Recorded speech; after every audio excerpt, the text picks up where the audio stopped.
আসসালামু আলাইকুম সবাইকে। আজকের এই ভিডিওতে আমি আপনাদেরকে দেখাবো কিভাবে আপনারা আপনাদের ওয়াইফাই পাসওয়ার্ড চেঞ্জ করবেন। তো অনেক সময় দেখা যায় আমাদের ওয়াইফাই যে পাসওয়ার্ডটা ছিল সেই পাসওয়ার্ডটা অনেকেই জেনে যায় এবং এর ফলে দেখা যায় আমরা যেই মোবাইল ফোনগুলো ইউজ করি সেই সকল মোবাইলে কিন্তু ইন্টারনেট স্পিড অধিকাংশ কম থাকে। তো সেক্ষেত্রে আপনি যদি আপনার ওয়াইফাই পাসওয়ার্ড পরিবর্তন করেন অন্য যে সকল ডিভাইসে কানেক্ট ছিল সে সকল ডিভাইস থেকে ফরগেট হয়ে যাবে এবং আপনি ওয়াইফাই পাসওয়ার্ড চেঞ্জ করার পর আপনার যদি অন্য কোনো ডিভাইস থাকে সেই সকল ডিভাইসে কানেক্ট করে নিতে পারবেন। তো কিভাবে ওয়াইফাই পাসওয়ার্ড পরিবর্তন করতে হয় সেটাই মূলত আজকের এই ভিডিওতে আমি আপনাদেরকে দেখাবো। তো আপনারা ভিডিওটি একটু না টেনে শেষ অবধি দেখার অনুরোধ রইল। তো চলুন শুরু করা যাক আজকের এই ভিডিও।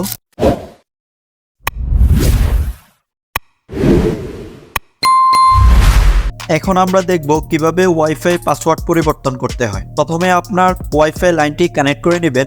আমি আমারটা কানেক্ট করে নিচ্ছি। ওয়াইফাই কানেক্ট করার পর আপনি একটি ব্রাউজারে চলে যাবেন। আমি ক্রোম ব্রাউজারটা ওপেন করে নিচ্ছি।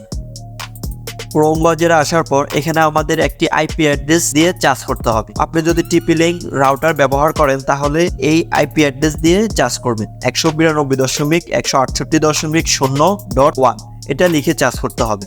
আর যদি আপনি অন্য কোনো ব্র্যান্ডের রাউটার ইউজ করেন, মানে আপনি TP-Link ছাড়া অন্য কোনো ব্র্যান্ডের রাউটার ইউজ করেন, তাহলে এখানে 0 জায়গায় শুধু 1 দিয়ে দিবেন, তাহলেই হবে। আইপি অ্যাড্রেসটা দেওয়ার পর আমাদের সামনে এরকম একটি ইন্টারফেস আসবে। পেজটা আমরা একটু জুম করে নিব। জুম করার পর এখানে দেখতে পারবেন ইউজার নেম এবং পাসওয়ার্ড। এখানে আমরা কি লিখব? এখানে আমি বলে রাখি প্রত্যেকটা রাউটারের ক্ষেত্রে ইউজার নেম অ্যাডমিন হবে, পাসওয়ার্ডও অ্যাডমিন হবে। আর যদি আপনি চেঞ্জ করে থাকেন তাহলে আপনার ইউজার নেম এবং পাসওয়ার্ড দিয়ে লগইনে ক্লিক করবেন। যদি আপনার চেঞ্জ করা না থাকে, আপনি প্রথমবার লগইন করতেছেন, তাহলে এখানে ইউজার নেমও দিবেন অ্যাডমিন, পাসওয়ার্ডও দিবে অ্যাডমিন, সম্পূর্ণ ছোট হাতের দিবেন, দিয়ে লগইনে ক্লিক করবেন। লগইনে ক্লিক করার পর আমাদের সামনে এরকম একটি ইন্টারফেস আসবে। আমরা একটু জুম আউট করব, করার পর একটু জুম করব। এখানে দেখতে পারবেন ওয়্যারলেস নামে একটা অপশন আছে, এটা ক্লিক করবেন। আরো কতগুলো অপশন চলে আসবে। এখানে দেখতে পারবেন ওয়্যারলেস সিকিউরিটি, এখানে ক্লিক করবেন।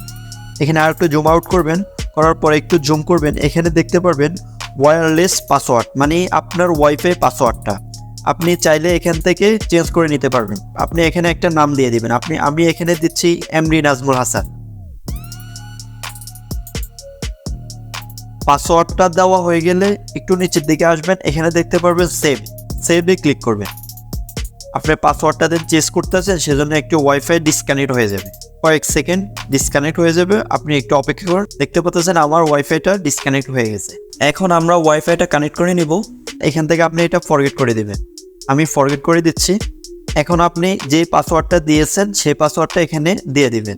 এরকমভাবে আপনি পাসওয়ার্ডটা চেঞ্জ করতে পারবেন। আর যদি আপনার মনে হয় যে আমার পাসওয়ার্ডটা চেঞ্জ করতে গেলে অনেক ঝামেলা হবে এবং আপনার পাসওয়ার্ড অনেকে জেনে গেছে, তাহলে কি করবেন? যারা আপনার ওয়াইফাই পাসওয়ার্ড জেনে গেছে তাদেরকে আপনি কিভাবে ব্লক করবেন তা নিয়ে আমার চ্যানেলে একটি ভিডিও দেওয়া আছে, আপনারা এই ভিডিওটা দেখে নেবেন। আশা করি আমি এই ভিডিওর মাধ্যমে আপনাদেরকে দেখাতে পেরেছি কিভাবে আপনি আপনার ওয়াইফাই পাসওয়ার্ড চেঞ্জ করবেন। আসসালামু আলাইকুম, দেখা হবে নতুন আরেকটি ভিডিওতে।